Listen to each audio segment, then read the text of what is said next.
California State University, Fresno is home to the College of Health and Human Services, where they hold over 40,000 students. Within this program is the School of Nursing, where students have to go through a competitive process in order to be admitted. Applicants must have a minimum of a 3.0 GPA and a T-score of 75% or higher. And you have to have people help carry you around everywhere. Like, we did everything for her. We helped pick her up when she needed to do simple tasks, like go to the restroom.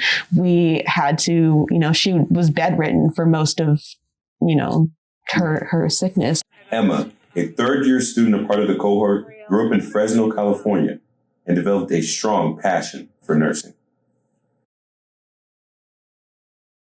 So I was born here in the U.S., like classic, like ethnic Slavic parents, like we have like obviously like Slavic upbringing.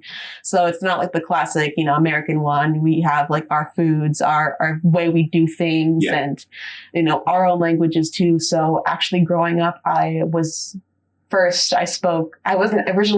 spoken to in English. Really? I was spoken to in Macedonian and part Serbian. So I get those two mixed up. Have to do EPIC training. Right. And I think it's for mental health too. So it should be one and the same. From studying hard in the classroom to participating in mobile nursing units, Emma is a dedicated student.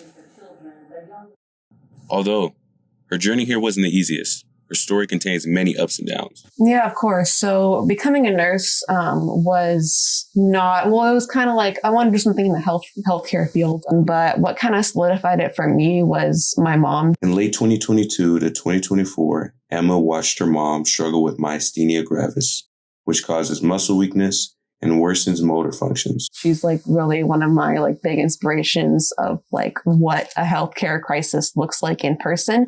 And why it's so essential to be there for somebody and to be that support for somebody when other people, it seems kind of hopeless, at some point. So I just want to be that one person with my personality and my willingness to help, to just be that person, to, be there for that person, ensure that they're doing okay, doing my job, because nursing is so much more than just taking care of the patient and like cleaning, bathing, whatever. During her journey, Emma has developed many connections with professors, classmates who have all supported her along the way.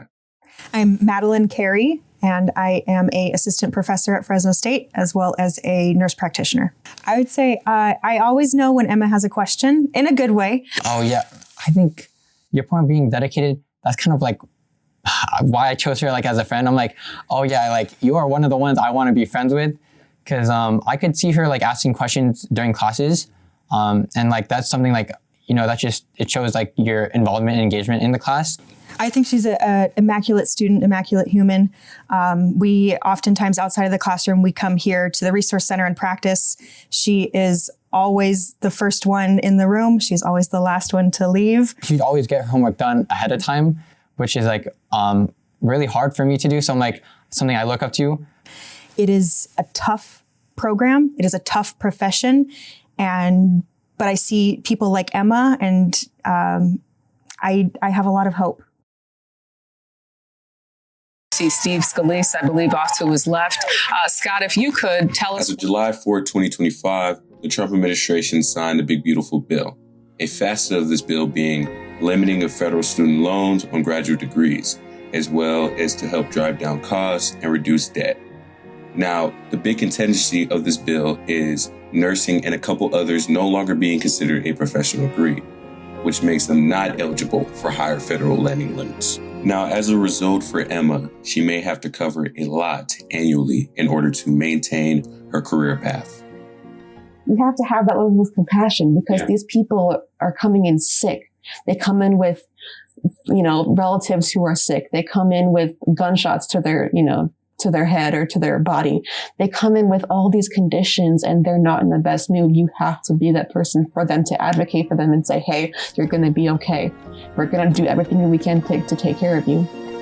In the future, Emma still plans to become a registered nurse and to pursue an advanced degree. But with the new federal policy, her path forward may be harder to afford. This is reporter Chase Davis with Fresno State Focus.